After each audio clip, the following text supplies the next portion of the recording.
এই প্রেসিডেন্ট তিনটা কারণে অপরাধী, যার বক্তব্য এই মহান সংসদে আমরা শুনতে পারি না। প্রেসিডেন্ট রাষ্ট্রের অভিভাবক হিসাবে তিনি জঘন্য অপরাধ করেছেন রাষ্ট্রের নাগরিকদের প্রতি। আমরা অনুরোধ করেছিলাম যে এই সংসদে যারা ফ্যাসিস্ট সরকারের দূষর ছিল, যারা খুনের সহযোগী ছিল, তারা কেউ যেন এখানে কোনো বক্তব্য রাখতে না পারে। এই প্রেসিডেন্ট তিনটা কারণে অপরাধী, যার বক্তব্য এই মহান সংসদে আমরা শুনতে পারি না। প্রথম কারণ হচ্ছে তিনি সমস্ত খুনের সহযোগী ছিলেন।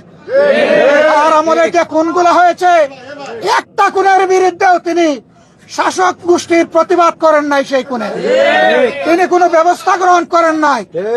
প্রেসিডেন্ট রাষ্ট্রের অভিভাবক হিসাবে তিনি জঘন্য অপরাধ করেছেন রাষ্ট্রের নাগরিকদের প্রতি। দ্বিতীয় কারণ ছিল, আপনারা জানেন, আগস্ট মাসের 5 তারিখ 24 সালে তিনি জাতির উদ্দেশ্যে ভাষণ দিয়েছেন।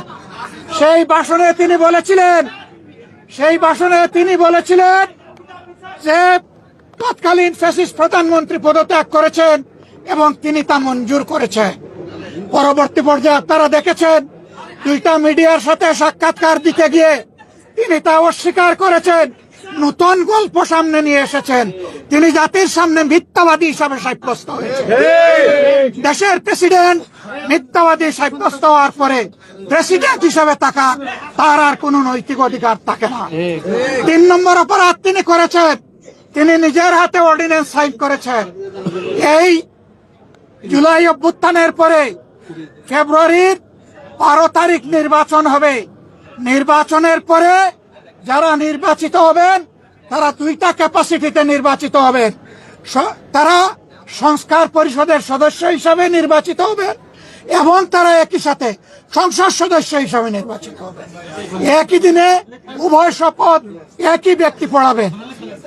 অত্যন্ত দুঃখের এই শপথ দুটো আমরা নিলেও সরকারি দল নেয়নি। তার প্রথম দায়িত্ব ছিল গেজেট প্রকাশের 30 দিনের ভিতরে সংস্কার পরিষদের অধিবেশন ডাকা।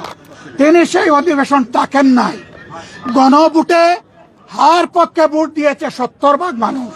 তিনি 70 ভাগ জনগণকে, দেশবাসীকে অপমান করেছেন।